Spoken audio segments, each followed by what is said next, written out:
जय हिंद दोस्तों। चाइना ने ईरान की हेल्प की है। ये जो इल्जाम है वो अमेरिका के द्वारा चाइना के ऊपर लगाया जा रहा है। लेकिन क्या ये इल्जाम सच है कि क्या सच में चाइना ने ईरान की हेल्प की है या फिर अमेरिका सिर्फ झूठा वादा कर रहा है? क्योंकि अमेरिका की जो सीआईए है उसका ये कहना है कि मिडिल ईस्ट के अंदर अमेरिका के जो जो एयरवेज बने हुए थे उन एयरवेज के ऊपर इतनी सटीकता से हमला कैसे किया गया। ये हमला कहीं ना कहीं चाइना की तरफ से सैटेलाइट इमेज भेजी गई ईरान को। उसके बाद में ईरान को ये जो एयरवेज है वो दिखे और ईरान ने वहां पे मिसाइल दागी। इस तरह का जो बयान है वो सीआईए की तरफ से दिया गया है। लेकिन चाइना से जब ये पूछा गया तो चाइना ने इस बात को क्लियर मना किया गया। लेकिन फिर भी अमेरिका को यह विश्वास हो चुका था कि कहीं ना कहीं चाइना हेल्प कर रहा है ईरान की। तो ईरान को रोकने के लिए ईरान की जो स्ट्रेट ऑफ हॉर्मुज है जो कि ईरान के सामने है, उस स्ट्रेट ऑफ हॉर्मुज को ब्लॉकेज करने के लिए अमेरिका ने प्लान बनाया। जब स्ट्रेट ऑफ हॉर्मुज को ब्लॉकेज किया जाने लगा तब जो चाइना है उसको ये खबर पता चली तो चाइना को बड़ा प्रॉब्लम हुआ, क्योंकि चाइना का सबसे ज्यादा व्यापार इसी रास्ते से हो रहा था, क्योंकि वो ईरान से बहुत ज्यादा मात्रा में ऑयल परचेस कर रहा था। उसके बाद में चाइना ने यह खबर सुनते ही अमेरिका को धमकाना शुरू किया। चाइना ने कहा कि China fires warns shot at US over Hormuz blockage. China का कहना था कि आप स्ट्रेट ऑफ हॉर्मुज को ब्लॉक नहीं कर सकते, अगर आप करोगे तो फिर आपको इसका खामियाजा भुगतना पड़ेगा। इस तरह का बयान चाइना की तरफ से दिया गया। साथ ही फिर जब अमेरिका ने यह आरोप लगाना शुरू किया कि क्यों चाइना इतना बीच में आकर के बोल रहा है, तो खबर निकल कर आई कि चाइना जो है वो कहीं ना कहीं 1980 से ही ईरान की हेल्प कर रहा है। 1980 से ही ईरान को आज इतना आगे लेकर के गया है। तो हम आज इस विषय में थोड़ा सा जानेंगे कि चाइना ने कितनी ज्यादा ईरान की जो हेल्प की है और अमेरिका किस बेसिस पे चाइना के ऊपर ये इल्जाम लगा रहा है। और अगर चाइना ईरान के पीछे खड़ा हुआ है तो फिर इस युद्ध में ईरान को कोई हरा नहीं सकता, क्योंकि वैसे ही ईरान पीछे नहीं हट रहा है। और रही बात न्यूक्लियर की, तो वो चाइना का न्यूक्लियर यूज कर सकता है और जब चाहे अमेरिका को हरा सकता है।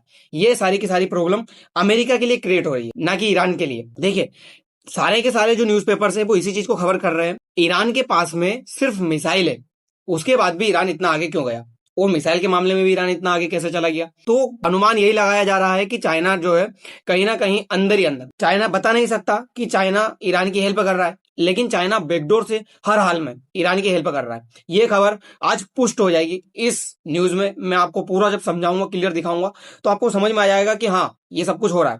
देखिए, ईरान एक ऐसा कंट्री है जो चारों तरफ से अपने दुश्मनों से घिरा हुआ है। आपको ये जो सारे कंट्री दिख रहे हैं ये सारे के सारे ईरान के दुश्मन है। क्यों? क्योंकि ये सारे कंट्री है सुन्नी और ईरान जो है वो है शिया। अब एक शिया और सुन्नी की जो लड़ाई है वो चलती रहती है शुरू से ही।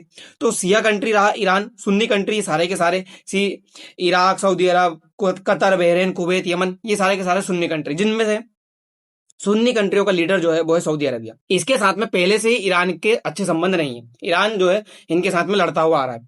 अब जब अमेरिका के एयरबेसेस यहाँ पे बने हुए हैं और अमेरिका इन एयरबेसेस का यूज करके ईरान के ऊपर हमला कर रहा है, अब वापस से ही जो रही सही थोड़ी बहुत दोस्ती थी इन कंट्रीज की, तो वो दोस्ती भी अब खत्म हो चुकी है। इसीलिए ये सारी की सारी जो प्रॉब्लम्स है वो क्रिएट हो रही है। फिर हुआ क्या कि ईरान जो है, ईरान को ये समझ में आया कि हमारे को अगर ये दुश्मनों से बचना है तो कहीं ना कहीं किसी एक कंट्री का साथ लेना होगा।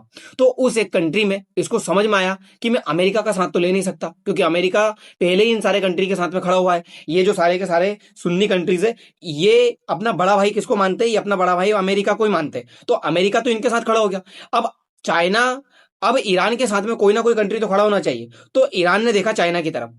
ईरान का कहना था कि चाइना आप हमारी हेल्प करिए, आप हमें जो वेपन है वो दीजिए, हथियार है वो दीजिए, क्योंकि हमें इन सारे कंट्री से तो लड़ना है। तो चाइना इनके साथ में आकर के खड़ा हो गया। अब ये सब कुछ शुरू हुआ, बात है 1980 की, जब ईरान अस्तित्व में आना शुरू हुआ था अच्छे तरीके से। 1980 में क्या हुआ, इराक को समझ में आया कि क्यों ना ईरान के ऊपर अटैक कर दिया जाए, क्योंकि ईरान और इराक इन दोनों के बीच में पहले से राइवलरी चल रही थी ये शिया सुन्नी वाला मामले को लेकर के। तो इराक जो है वो अटैक कर दिया किसके ऊपर? ईरान के ऊपर 1980 के टाइम में। और इराक उस समय सपोर्ट किसका लेता था? इराक लेता था यूएसएसआर का सपोर्ट। लेकिन इराक जो है अमेरिका का सपोर्ट ले, अमेरिका ये चाहता था। तो अमेरिका ने इराक से कहा कि मैं तुमको हथियार दूंगा जितने तुम्हें हथियार चाहिए, और तुम ईरान के ऊपर अटैक करो, क्योंकि मैं चाहता हूं कि ईरान खत्म हो जाए। ईरान क्यों खत्म हो जाए? क्योंकि वो आगे कहानी में आपको बताने वाला हूं। तो इराक को खत्म करने के लिए अमेरिका ईरान को खत्म करने के लिए अमेरिका इराक के साथ में आकर के खड़ा हो गया। अब इनको खत्म करने का प्लान इन दोनों देशों के बीच में चलने लगा, एक इराक और एक अमेरिका। फिर ईरान के ऊपर जिस तरह से हमले किए जा रहे थे, तो ईरान को याद आया हमें भी किसी की तरफ जाकर के खड़ा होना होगा। तो फिर ईरान जो है भागा गया चाइना के पास। ईरान ने चाइना से कहा कि आप हमारी हेल्प करिए, हमें वेपन्स दीजिए, हथियार दीजिए, ताकि हम जो हमारी दुश्मन है इनसे लड़ सके। ये तरह का काम ईरान के द्वारा चाइना के साथ मिलकर के किया गया। उस समय क्या हुआ, चीन के अंदर चल रहे थे आर्थिक सुधार। चीन की इकोनॉमी को सुधारने के लिए चाइना ने अपने यहाँ पे एक कुछ रेगुलेशन एक्ट जो है पारित कर रखे थे। चाइना का कहना था कि यहाँ पे जितनी भी सरकारी कंपनियां हैं, मतलब कि चाइना की जो कंपनियां हैं, प्राइवेट कंपनियां, सरकारी कंपनियां, वो अब सिर्फ चाइना के लिए ही वेपन्स ना बनाए, अब दुनिया के लिए भी वेपन्स बनाए। मतलब अब हम ये जो कंपनियां हैं वो दुनिया के अंदर वेपन्स बेचना स्टार्ट करें। तो फिर वहां की जो चाइना की कंपनियां हैं उन्होंने वेपन्स बनाने शुरू किए। उन्होंने बहुत सारे वेपन्स बनाए और उन्होंने जो वेपन्स है वो ईरान को बेचे भारी मात्रा में। उसके बाद में उन्होंने वेपन्स नॉर्थ कोरिया को भी बेचे, उन्होंने वेपन्स पाकिस्तान को भी बेचे, उन्होंने वेपन्स जो है इराक को भी बेचे। मतलब ईरान को तो बेच रहे, इराक को भी बेच रहे। अब ईरान और इराक दोनों ही पहले से बहुत बड़े दुश्मन है। फिर होता क्या है, तो 1980 से जो ये युद्ध शुरू हुआ, ये युद्ध चला 1988 तक, यानी कि 8 साल तक ये युद्ध चलता ही रहा, युद्ध खत्म नहीं हुआ। तो 1980 से जब ये युद्ध शुरू हुआ तो 1985 के टाइम पे क्या हुआ, इराक की तरफ से ईरान के ऊपर फिर हमला किया गया। और फिर ईरान के बाद ईरान ने भी जो है इराक के ऊपर हमला किया, क्योंकि ईरान के पास में वेपन्स आ चुके थे। वेपन्स कहां से आए थे, वेपन्स देने वाला कौन था, वेपन्स देने वाला चाइना था। चाइना ने ही इराक को भी वेपन्स दिए थे। जो ड्रोन ईरान के पास थे वही ड्रोन इराक के पास में भी थे। दोनों के दोनों सेम हथियार का यूज करके लड़ रहे थे और चाइना इसमें बहुत मुनाफा कमा रहा था इन दोनों देशों की लड़ाई में। तो चाइना को यह समझ में आ गया था कि वेपन बेच के मैं बहुत ज्यादा मुनाफा कमा सकता हूं। ये चीज अमेरिका को भी समझ में आ गई, और अमेरिका तो ठहरा ही बिजनेसमैन। अमेरिका को एक बात समझ में आ गई कि यदि मुझे पैसे कमाने हैं तो फिर मुझे जो वेपन्स है वो बेचने होंगे। और वेपन्स कहां पे बेच सकता हूं, तो जहां पे सबसे ज्यादा लड़ाई होती है। और सबसे ज्यादा लड़ाई कहां हो रही है, तो वो खाड़ी देशों में हो रही है। तो अमेरिका इन खाड़ी देशों को और लड़वाना चाहता था और अपने वेपन्स बेचना चाहता था। उसने इराक को अपने वेपन्स बेचे, और उसने जितने भी मिडिल ईस्ट कंट्रीज है जिसमें सुन्नी कंट्रीज आ रहे हैं उनको अपने वेपन्स बेचने की प्लानिंग की। अब उनको वेपन्स बेचने हैं तो क्या करा जाए, उनको वेपन्स बेचने के लिए इन सारे कंट्रीज को इसके साथ लड़वाया जाए, ईरान के साथ। यानी कि ये जो सुन्नी कंट्रीज है उनको शिया के साथ लड़वा दिया जाए। अगर ये लड़ेंगे तभी तो ये वेपन्स बेच पाएंगे, अगर ये नहीं लड़ेंगे तो वेपन्स क्यों बेचेंगे। अगर इनको लड़ाई ही नहीं होगी तो इनको वेपन्स की जरूरत ही क्यों पड़ेगी। तो अमेरिका ने इनके बीच में लड़ाई शुरू करवाई। तभी उसने जो यहाँ पे है अपने एयरवेज बनाने शुरू किए। अमेरिका ने यहाँ पे अपने एयरवेज बनाए, ईरान के साथ में युद्ध शुरू किया, और ईरान इनके ऊपर जो है अटैक पे अटैक किया जा रहा है। तब इन कंट्रीज को समझ में आ रहा है कि इनको वेपन्स की कितनी ज्यादा जरूरत है। अगर वेपन्स नहीं होंगे तो प्रॉब्लम्स क्रिएट हो जाएगी। तो ये अमेरिका के वेपन्स खरीदेंगे और अमेरिका का जो बिजनेस है वो चलेगा। फिर हुआ क्या, 1988 के समय पर अमेरिका का एक शिप ऑयल लेकर के जा रहा था। कहां से, फारस की खाड़ी से। जब ये ऑयल लेकर के फारस की खाड़ी से जा रहा था तो ईरान के द्वारा एक मिसाइल दागी गई इसके ऊपर, इस शिप के ऊपर, और ये शिप पूरी तरह से डिस्ट्रॉय कर दिया गया। जब अमेरिका को खबर पता लगी कि ईरान के द्वारा हमारे शिप के ऊपर एक मिसाइल दागी गई है जिससे कि पूरा का पूरा ऑयल तहस नहस हो गया है, समुद्र में गिर गया, और अमेरिका की एक बेइज्जती हुई है कि अमेरिका के ऊपर किसी ने हमला कर दिया। तो अमेरिका को एक बात समझ में आई कि यदि ईरान को आज नहीं रोका गया तो ईरान आगे चल करके बहुत बड़ा दुश्मन बन जाएगा दुनिया के लिए, और ईरान सारे के सारे कंट्री को बर्बाद भी कर सकता है। क्योंकि जब वो फारस की खाड़ी में हमको परेशान कर सकता है इस एरिया में, तो फिर वो किसी को भी परेशान कर सकता है। समझ में आ चुका था कि स्ट्रेट ऑफ हॉर्मुज जो है ईरान के लिए की पॉइंट साबित होगी, और आगे चल करके ये की पॉइंट साबित हो चुकी है ईरान के लिए। अब अमेरिका चाहता था कि ईरान को किस तरह से रोका जाए, तो अमेरिका ने ईरान को रोकने के लिए कुछ प्लानिंग की। ईरान को रोकने के लिए अमेरिका का सबसे बड़ा हथियार था सैंक्शंस। अमेरिका ने कहा कि मैं ईरान के ऊपर 1700 प्रकार के सैंक्शंस लगा रहा हूं, यानी कि ईरान से ना कोई व्यापार करेगा, ना ईरान को कोई हथियार बेचेगा, ना ही ईरान को कोई टेक्नोलॉजी बेची जाएगी हथियार बनाने की। अब ईरान आइसोलेट हो गया। ईरान को उस समय पर थोड़ा डर लगने लगा। ईरान को समझ आ चुका था कि यदि इस तरह के सैंक्शंस लगेंगे तो कोई भी कंट्री मेरी हेल्प नहीं कर पाएगा। अगर कोई भी कंट्री ईरान की हेल्प नहीं कर पाएगा तो फिर ईरान जो है आगे कैसे बढ़ेगा। ये चीज ईरान को समझ में आ चुकी थी। अब ईरान ये समझ गया था कि कुछ ना कुछ तो उसको करना होगा। तो फिर ईरान ने चाइना जो उसको मिसाइलें दे रहा था उन मिसाइलों से कॉपी करना शुरू किया, और कॉपी करते करते एक मिसाइल बनाई। और वो मिसाइल कौन सी थी, वो मिसाइल थी नूर एंटीसेप। ये नाम की जो मिसाइल है वो चाइना के द्वारा, वो ईरान के द्वारा बनाई गई, और ईरान ने यही मिसाइल का यूज जो है अमेरिका के शिप के ऊपर किया। अब अमेरिका के शिप के ऊपर जब ये मिसाइल का यूज किया तो अमेरिका को ये समझ में आया कि चाइना कहीं ना कहीं इसका हेल्प कर रहा है। फिर चाइना के ऊपर इल्जाम लगाया गया, तो चाइना ने कहा नहीं, ये झूठा इल्जाम है, हम ऐसा कुछ भी नहीं कर रहे, हमारी तरफ से ऐसा कोई भी जो डॉक्यूमेंट्स है, जो भी सिक्योरिटीज है, जो भी हथियार है, वो ईरान को नहीं दिए जा रहे। अब ये पुष्टि कैसे होती है कि चाइना ने उसका हेल्प की, तो चाइना के पास एक मिसाइल है चाइना के अंदर जिसका नाम है C802।